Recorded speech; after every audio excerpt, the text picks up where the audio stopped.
Glória a Jesus. Meus irmãos, vamos abrir a palavra de Deus no Evangelho de Lucas, capítulo 24, versículo 28. Evangelho de Lucas, capítulo 24, a partir do versículo 28. Vou ler na Almeida Revista Corrigida, que diz assim a palavra de Deus. Lucas 24, 28. E chegaram à aldeia para onde iam, e ele fez com que iam para mais longe, e eles o constrangeram, dizendo: fica conosco, porque já é tarde e já declinou o dia. E entrou para ficar com eles, e aconteceu que, estando com eles à mesa, tomou o pão, o abençoou e partiu e lhe deu. Abriram-se-lhe então os olhos e o conheceram, e ele desapareceu-lhes, e disseram um para o outro: porventura não ardia em nós o nosso coração, quando pelo caminho nos falava as escrituras, quando no caminho nos falava e quando nos abria as escrituras? E na mesma hora, levantando-se, voltaram para Jerusalém e acharam congregados os 11 e os que estavam com eles, os quais diziam: ressuscitou verdadeiramente o Senhor, já apareceu a Simão. E ele lhes contaram o que lhes acontecera no caminho e como deles foi conhecido no partir do pão. Amém? Meus irmãos, desde setembro do ano passado, nosso pastor Antônio José, ele tratou um tema que tem sido abordado nas nossas congregações, nos grupos de vida, justamente o tema, o evangelho que conhecemos, vivemos e pregamos. E eu confesso, meus irmãos, que esse tema tem mexido comigo. É um tema que tem me ferido e tenho aprendido de uma forma muito especial sobre esta palavra tão simples que é o evangelho, que muitas vezes nós nos esquecemos do que ele significa.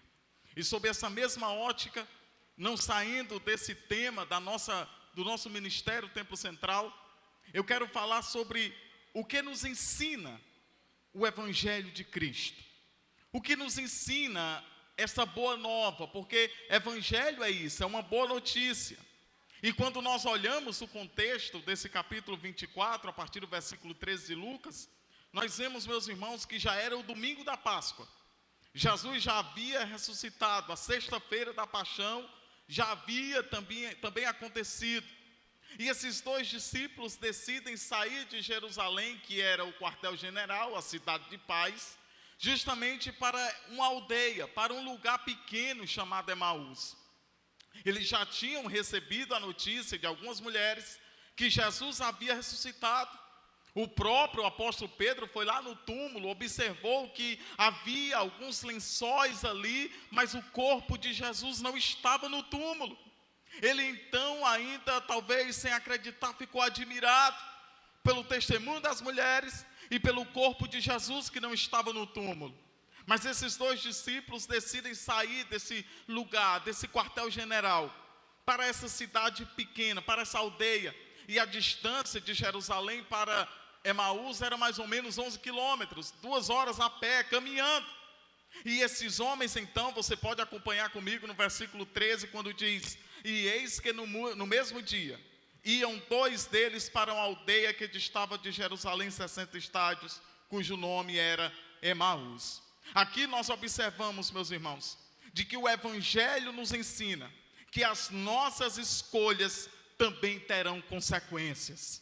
Esses homens saem de Jerusalém, talvez, com certeza, tristes, abatidos, porque Jesus estava morto e eles queriam um Cristo que pudesse fazer alguma coisa, libertar Israel do Império Romano. Mas eles, meus irmãos, tomam essa decisão de sair de onde o Senhor havia determinado para um lugar pequeno, para esta aldeia. E muitas vezes, meus irmãos, nós tomamos decisões e não consultamos Cristo. Nós tomamos decisões que muitas vezes vai interferir na nossa espiritualidade. E a primeira pessoa que nós culpamos quando nós quebramos a cara é justamente Jesus. Senhor, por que que deu errado? Por que isso? Por que aquilo? E diz o escritor americano John Piper uma coisa muito interessante. Impressionante como muitas pessoas se consideram cristãs, mas não consultam Cristo ao fazer as suas escolhas. Se você veio aqui hoje em alguma dúvida, não sabendo o que fazer, Jesus te trouxe aqui nesta noite, nesta congregação aqui do Bom Jardim, para lhe dizer de que a melhor escolha que você pode fazer na sua vida é escolhendo a pessoa de Cristo para ser o dominador da sua vida de uma maneira completa. Eles decidem sair do lugar correto de Jerusalém. Mas observe os versículos 14 e 15. E iam falando entre si de tudo aquilo que havia sucedido. E aconteceu que, indo eles falando entre si e fazendo perguntas um ao outro, o mesmo Jesus se aproximou e ia com eles. Eles estavam caminhando, conversando. Como é que pode? Ele morreu. Se acabou. Conversando das últimas notícias que tinham ocorrido ali em Jerusalém. E com isso nós entendemos, meus irmãos, de que o Evangelho nos ensina que em meio às nossas crises, o Senhor se aproxima de nós. Eles estavam nessa dúvida, nessas perguntas, mas o Senhor não os abandonou. Jesus foi lá no meio desta crise existencial, no meio de tantas perguntas, o Senhor estava lado a lado com eles. Isto é Evangelho. O Evangelho é no meio da crise, o Senhor está conosco. O Evangelho é no meio do turbilhão, Ele é a nossa paz. O Evangelho é no meio de tanta tristeza, o Senhor é a nossa alegria. Isto é o Evangelho de Deus. Ele é o poder de Deus para a salvação de todo aquele que nele crê. O Evangelho faz aquilo que o homem não pode fazer. Isto é o Evangelho. É por isso que eu fico muito em dúvida quando muitas pessoas ficam, parece que, oferecendo Jesus quando é um bocado de banana no final de feira, né? Leva aí 15 bananas por R$1, leva aí no final da feira já, para não levar para casa e ficar podre. E muita gente está fazendo isso com o Evangelho. Rapaz, tu não quer não o Evangelho? Tu não quer não aceitar Jesus? Tu não quer não? Não, o Evangelho não é isso. O Evangelho é transformação. O Evangelho é mudança de caráter. O Evangelho nos levará ao céu. O Evangelho não é para ser oferecido de qualquer maneira. O Evangelho é poder de Deus sobre as nossas vidas. No meio desta crise, lá está Jesus. Quem sabe você está aqui hoje, enfrentando alguma crise psicológica, sentimental, espiritual, física, mas o Senhor está aqui para caminhar lado a lado com você no meio desta crise. O Senhor está aqui para dizer: eu estou aqui, eu não te deixei só. Eu estou aqui com você, embora você não esteja me reconhecendo, mas o Senhor está com você. Todos os livramentos visíveis e invisíveis que o Senhor nos tem dado, é Ele provando que está caminhando conosco. Mas observe ainda o versículo de número 16. Mas os olhos deles estavam como que fechados, para que eu não conhecessem. Eles estavam caminhando, mas não conheciam Jesus. Já pensou? E nós estamos falando aqui, não é de qualquer pessoa. Nós estamos falando aqui de discípulos. O Evangelho nos ensina que ser apenas discípulo de Cristo não significa dizer que conhecemos Cristo. Aqui nós estamos falando de 2 homens que presenciaram milagres. De 2 homens que ouviam Cristo, mas não reconheceram Ele. De 2 homens que caminharam com Cristo, mas no meio desta caminhada, eles não reconheceram Jesus. E tem muita gente assim, meus irmãos. Só de Assembleia de Deus ele tem 50 anos, mas ele ainda não conhece Cristo. Ele participa da Santa Ceia, mas ele ainda não conhece Cristo. Diz um certo filósofo, chamado Sócrates, que diz assim: conhece-te a ti mesmo, uma frase dele, e conhecerás o universo e os deuses. Mas o profeta Oséias, no capítulo 6, versículo 3, ele vai se opor a esse pensamento de Sócrates. Quando ele diz: então conheçamos e prossigamos em conhecer ao Senhor. Quando nós conhecemos Deus, meus irmãos, nós vemos o quanto nós precisamos dele. Quanto mais próximos de Deus nós estamos, mais nós reconhecemos que somos pecadores. Quanto mais próximo de Deus nós estamos, mais nós reconhecemos que precisamos dele. É por isso que é muito perigoso quando alguém fala: rapaz, eu só não sou crente, mas eu sou uma boa pessoa. Está faltando tudo na sua vida. Está faltando tudo no seu coração. Estes homens estavam aqui, mas não reconheceram Cristo, porque nos falta isso, conhecer a Deus como Ele é. Porque quando nós conhecemos Deus, quando nós caminhamos com Ele, meus irmãos, mesmo que nós não estejamos entendendo absolutamente nada na nossa vida, nós temos a convicção que temos um Deus que cuida de nós. Esses homens estavam aqui nessa situação. E observe o versículo de número 17.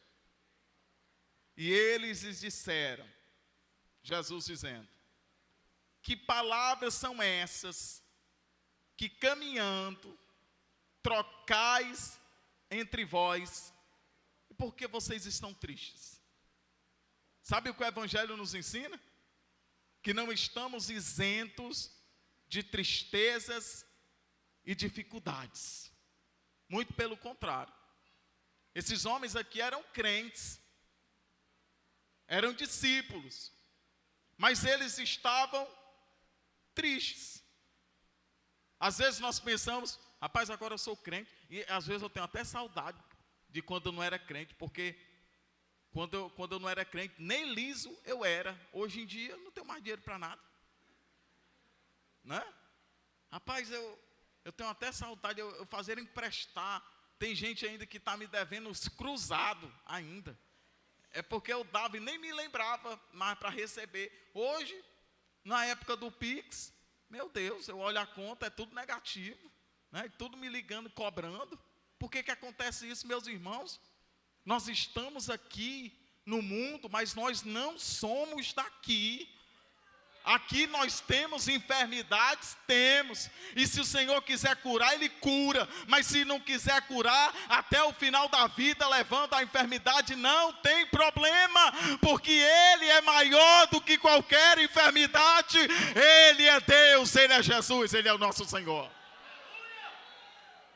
Porque tem uns irmãos que pensam que quando a gente aceita Jesus, vai ficar rico de uma hora para outra. Não, Jesus não é Mega Sena da virada, não. Não, é não. A maior riqueza que nós temos, meus irmãos, sabe o que é? Não é umas terrinhas no interior, não é isso. A nossa maior riqueza é o nosso nome está escrito no livro da vida do Cordeiro, e de lá ninguém pode apagar o nosso nome, porque foi escrito pelo sangue de Jesus. E a gente tem essa esperança que Elon Musk não tem. Se não se converter, ele vai para o inferno. Se Bill Gates também, rico, se não se converter, vai para o inferno. Mas os moradores do Bom Jardim daqui, né? Que às vezes o Uber nem quer entrar aqui, não quer. Mas nós temos a certeza que nós vamos morar no céu. Essa é a nossa maior expectativa. Observe ainda o que diz, ou o que dizem os versículos 18 e 19. E respondendo um, cujo nome era Cleopas, disse-lhe: és tu peregrino em Jerusalém, e não sabes as coisas que nela têm sucedido nesses dias? E ele lhe perguntou, Jesus, quais? O que está acontecendo aí? Orem. Jesus, onisciente, onipotente, onipresente, dono de tudo e de todos, conversando. O que está acontecendo? Olha aí. O que está rolando aí? O Evangelho de Cristo nos ensina que o Senhor não censura as nossas fraquezas. Eram apenas 2 homens, mas o Senhor não desistiu deles. Jesus tinha milhões de seguidores, como ainda tem hoje. Mas interessante é isso, que ele poderia muito bem dizer: só 2, deixa para lá. Tem um bocado aqui me seguindo, eu lá vou atrás de 2 só. Não, deixa para lá. Não, Jesus fez questão de ir atrás desses 2 homens. Desses 2 homens aqui que estavam tristes, amargurados, decepcionados. Mas o Senhor fez questão de ir lá. O que está acontecendo? Era Jesus dizendo: eu não abandonei vocês. Eu estou aqui com vocês. O profeta Isaías, no capítulo 49, versículo 15 do seu livro, ele diz: ainda que uma mãe se esquecesse do filho que ainda mama, de modo que não se compadeça do filho do seu ventre, eu todavia não me esquecerei de ti, diz o Senhor. Isto é Evangelho. Isto é o que nos motiva, meus amados irmãos, é o Evangelho. É por isso que o Evangelho ele é glorioso. É por isso que o Evangelho ele é maravilhoso. Porque quando nós estudamos e aprendemos sobre o Evangelho, nós temos a convicção, meus irmãos, de que o homem não pode fazer o que o Evangelho pode.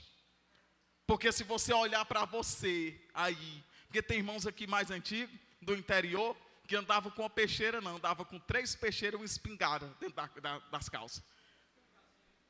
Né? Era o ídolo dele, era o lampião. Mas olha aí, onde é que está você hoje? Manso, humilde, preferindo ter paz do que razão. O que é isso? É o Evangelho. É o Evangelho de Cristo. Aquele dinheiro que nós gastávamos no mundo com drogas, prostituição, isso e aquilo, hoje nós estamos aqui ofertando para missões. O que é isso? É o Evangelho que faz essas coisas. E eles disseram, final aqui do versículo 19, as que dizem respeito a Jesus, o Nazareno, que foi um profeta poderoso em obras e palavras diante de Deus e de todo o povo. Olha a expectativa que eles estavam tendo de Cristo. Eles chamam Jesus de profeta, poderoso em obras, palavras diante de Deus, mas eles não chamam Jesus de filho de Deus. Eles não chamam Jesus de Messias, não. O Evangelho nos ensina a não criarmos expectativas erradas sobre Cristo. Tem muita gente criando expectativa errada. Não, eu vou para a igreja que eu estou doido para casar. Aí ele chega aqui pensando que Jesus é igual Santo Antônio. Eu estou doido, rapaz, eu estou doido para virar um microempresário. Eu vou para a igreja. Criando expectativa errada. Irmão, já passei só da UPA, eu passei por umas 15 UPA. Vou para a igreja para ser curado. Aí Jesus tem misericórdia, cura, nunca mais ninguém vê. Pensa que até morreu, mas não, porque foi curado e sumiu. Criando expectativa errada sobre Cristo. Meus irmãos, se Jesus quiser dar uma bênção, Ele dá. Se Ele não quiser dar, amém também. Nós não podemos ter uma percepção equivocada de Cristo somente por aquilo que Ele pode nos dar. Diz um certo pastor americano chamado Leonard Ravenhill, ele diz uma coisa muito interessante, que já é falecido. Algumas pessoas amam a Deus por aquilo que Ele dá. Essas pessoas fazem parte do miserável evangelho da prosperidade. Isso só tem uma expectativa errada, equivocada sobre Cristo, né? Aqui, eu não quero, Senhor, eu estou determinando aqui, viu? Jesus, eu estou determinando, e fica gritando, como Jesus fosse só um menino balançando a cabeça. Tá bom, meu filho, vou realizar agora. Não, meus irmãos, os nossos pensamentos são inferiores ao pensamento de Deus. Quem determina é Ele, quem faz é Ele. Ele é Deus, Ele é poderoso, Ele é fiel, Ele é Deus, Ele é o patrão, Ele é o nosso Senhor e Salvador Jesus Cristo. Nos versículos 22 a 24, meus irmãos, aqui, já encaminhando para o final, olha o que diz a Bíblia. É verdade também que algumas mulheres entre nós nos maravilharam, as quais de madrugada foram aos sepulcros e não achando o seu corpo, voltaram, dizendo que também tinham visto uma visão de anjos, que dizem que ele vive, e alguns dos que estavam conosco foram ao sepulcro e acharam ser como as mulheres haviam dito, porém não viram. Isso nos mostra, meus irmãos, que o Evangelho nos ensina que as nossas escolhas podem nos tornar incrédulos e naturais. E é perigoso quando um cristão ele perde a motivação do céu. Esses dois homens aqui já tinham ouvido, olha, Jesus ressuscitou. Tem mulheres aqui, as Marias estão dizendo que ele já ressuscitou, mas eles estavam ali tão amargurados que eles não acreditaram no testemunho das mulheres. Eles não queriam ouvir o que aquelas mulheres tinham falado. E o Evangelho nos mostra isso, que a nossa maior motivação, meus irmãos, tem que ser o céu. Quando nós vemos alguns irmãos, né, dizendo, rapaz, ô tempo bom, quando a gente orava muito, Jesus fazia grandes coisas, né? A gente evangelizava, fazia isso, fazia aquilo. Hoje não, está tudo mudado, está tudo isso, está tudo aquilo. Sabe o que é isso, meus irmãos? Se você ouvir alguém falando sobre isso, é porque ele já está desmotivado com o céu. Porque quando nós olhamos para trás e vemos o passado bom e hoje e o amanhã a gente não tem mais esperança, é porque nós estamos desmotivados. Mas quando nós olhamos para a Bíblia, para a palavra de Deus, para o Evangelho, o Deus da década de 80 é o mesmo da década de 90, de 2000, de 2020, 2030. Ele é Deus, Ele não muda, Ele é o mesmo ontem, hoje e será eternamente. Talvez você está aqui hoje desmotivado, triste com alguma coisa, querendo isso e aquilo. Não, o que você precisa é de fé no Evangelho. O que você precisa é de restauração em Cristo no seu coração. O que você precisa é se motivar a morar no céu. Mas parece que a gente está sendo programado para morar na terra, né? Não, rapaz, aqui é que é bom. É não. Aqui é que é legal. É nada, meus irmãos. Aqui que eu quero viver é muito. O que adianta? Viver aqui 80, 90, 100 anos e passar a eternidade no inferno? Não vale a pena. É melhor estar aqui sendo motivado pelo Evangelho, sofrendo, a mesmo vivendo de auxílio, de seguro-desemprego, disso, daquilo. Mas o Senhor pode mudar essa história hoje. Mas a sua maior motivação tem que ser o céu. Lá não vai ter dor, lá não vai ter prejuízo, lá não vai ter tristeza, lá vai ter a presença de Jesus para abundar o nosso coração. Olha o que diz os versículos 25 e 26. E ele lhes diz: honestos e tardos de coração, para crerem tudo que os profetas disseram. Porventura não convia que o Cristo padecesse essas coisas e entrasse na sua glória? O Evangelho nos ensina que o Evangelho de Cristo, ele é confrontador. Um evangelho que não confronta não é evangelho.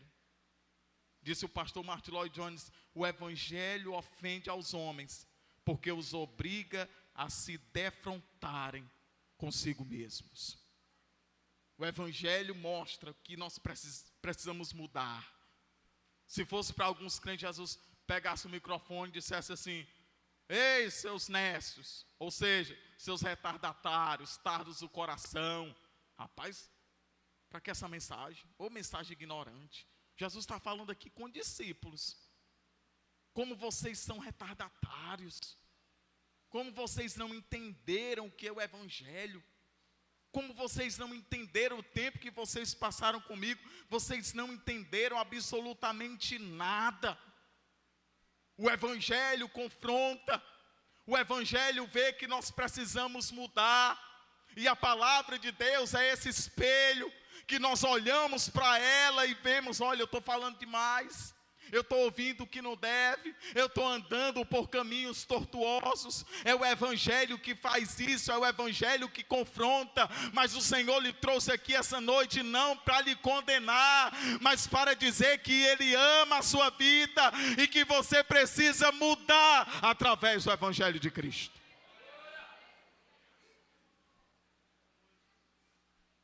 Quero finalizar dizendo, meus irmãos,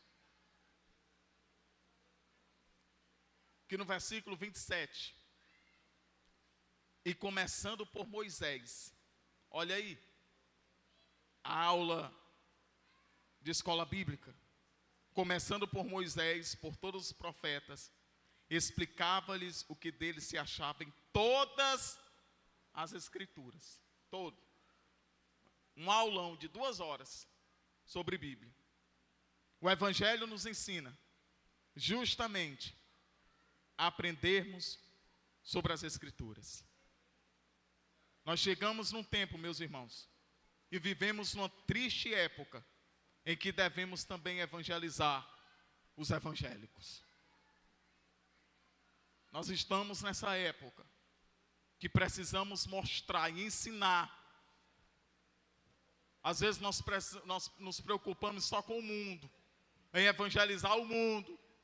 Mas tem um bocado de gente dentro da igreja que precisa ser reevangelizado de novo. Porque ainda não entendeu o que é evangelho.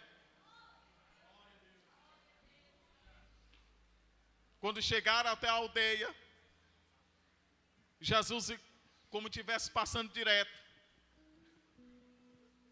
Aí eles talvez olham para o tempo. Rapaz, já está tarde. Fica com a gente. Jesus então entra na casa, porque Jesus não é mais educado. O Evangelho nos ensina que Cristo não é tirano nem ditador. Quando eles estavam ali, cercados à mesa, Jesus tomou o pão. Olha que cena maravilhosa, meus irmãos. Jesus pega o pão ali, entra na casa, partiu, deu graças. O Evangelho nos ensina a sermos gratos. Porque às vezes a gente é que nem sanguessuga, como diz o sábio em Provérbios. A sanguessuga tem 2 filhas. Olha o nome das bichinhas: me dá e me dá. É só sugando. Partiu, deu graças. Talvez você não deu nem graças a Deus hoje por ter chegado aqui. Está começando a semana. Já está um mês aí e não disse nem o obrigado, Jesus. Levante sua mão e diga: obrigado, Jesus. Seja grato. Seja grato a Deus pelo seu trabalho, pela sua família. Seja grato a Deus porque ninguém está doente na sua casa. Seja grato a Deus porque você não precisa ir a noite toda para ficar com alguém no IJF. Seja grato a Deus. Gratidão. Quando partiu o pão, os olhos deles abriram. Jesus desaparece. No mesmo instante, eles olham um para o outro e dizem assim: porventura, o nosso coração não estava ardendo quando ele estava falando das Escrituras?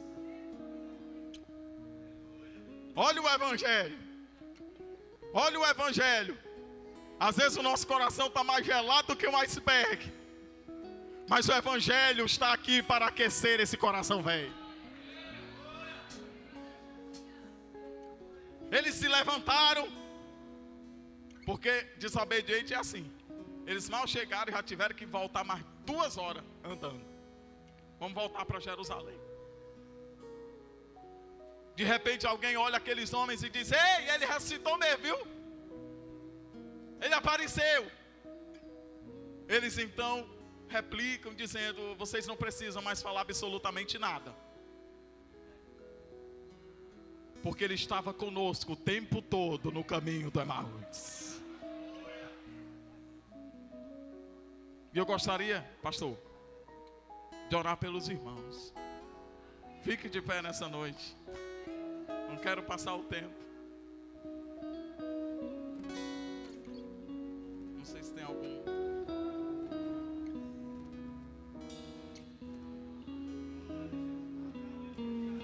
Eu gostaria de orar por você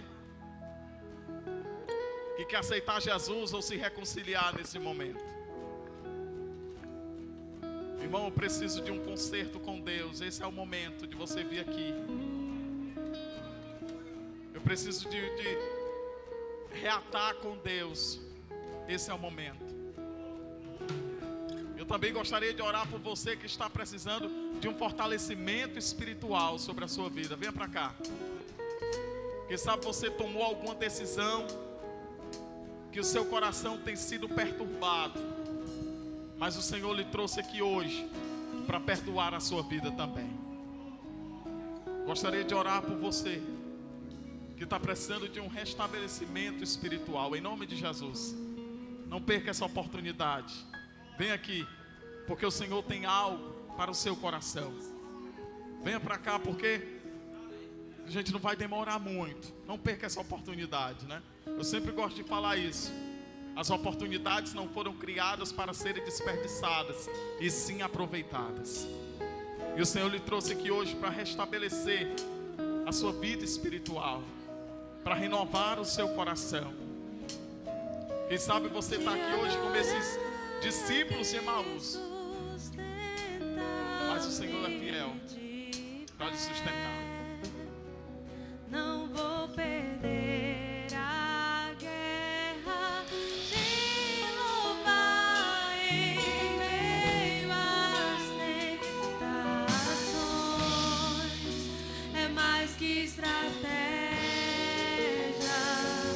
Posso não ver o amanhã, mas hoje sei que esse deserto vai chegar ao fim. O Senhor está cuidando de mim. Feche seus olhos e ore comigo. Ó Deus eterno, Deus de misericórdia, Senhor, Tu és o mesmo Deus que estava com aqueles discípulos em Emaús. Tu és o mesmo Deus que conhece os corações. E nesta noite, Senhor, eu quero te pedir uma bênção sobre a vida dos meus irmãos, aqueles que estão aqui à frente, Senhor. Ó Deus, precisando de um milagre, precisando, Senhor, de uma restituição, precisando, Deus, de uma cura. O Senhor sabe. Ó Deus, eu quero estender as minhas mãos sobre os meus irmãos. E nesse momento te pedir que o Senhor repreenda todo o mal, que o Senhor repreenda as enfermidades. Deus, essa mente acelerada, esse coração acelerado, em nome de Jesus, traz bálsamo agora. Deus, traz bálsamo, traz cura, traz, Senhor, paz de Deus e a paz em Deus. Ó Espírito Santo, Tu podes fazer, Senhor, o que o homem não pode. Tu podes, Senhor, fazer infinitamente mais daquilo que pedimos ou pensamos. Sinta de Deus nessa noite a paz para o seu coração. Você vai dormir em paz hoje, em nome de Jesus. O Senhor está visitando a sua família hoje, em nome de Jesus. O Senhor é poderoso, o Senhor é fiel. Receba nessa noite a paz de Deus sobre o seu coração. Receba nessa noite o perdão de Deus sobre a sua vida. Receba nessa noite a cura divina sobre a sua mente, sobre o seu espírito, sobre a sua alma, sobre o seu corpo, em nome de Jesus. Ó Deus, abre portas. Abre portas, Senhor, de facilidade esta semana. Abre portas, Senhor, de trabalho para os teus servos. Ó Deus, em nome de Jesus, faz um milagre. Faz um milagre, Senhor. Faz um milagre sobre a nossa vida. Faz um milagre, Senhor, sobre a nossa família. Porque isto é Evangelho. Isto é o Evangelho. Isto é o Evangelho de Deus sobre as nossas vidas, em nome de Jesus.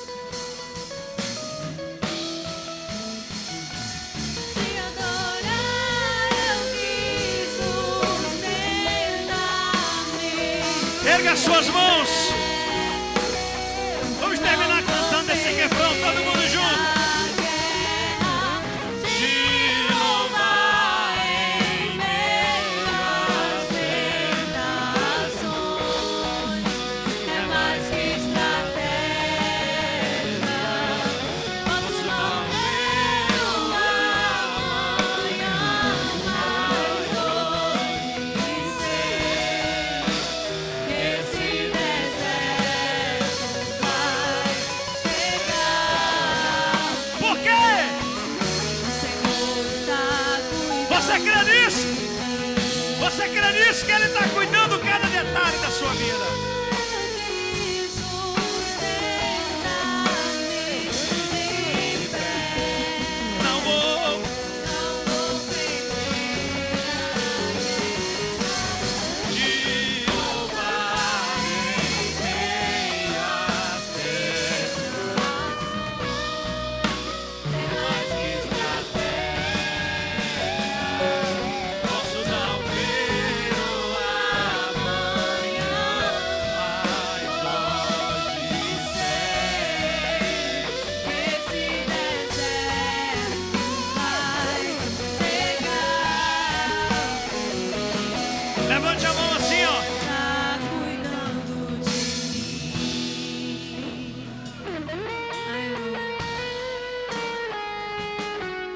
Ronaldo, Deus te abençoe.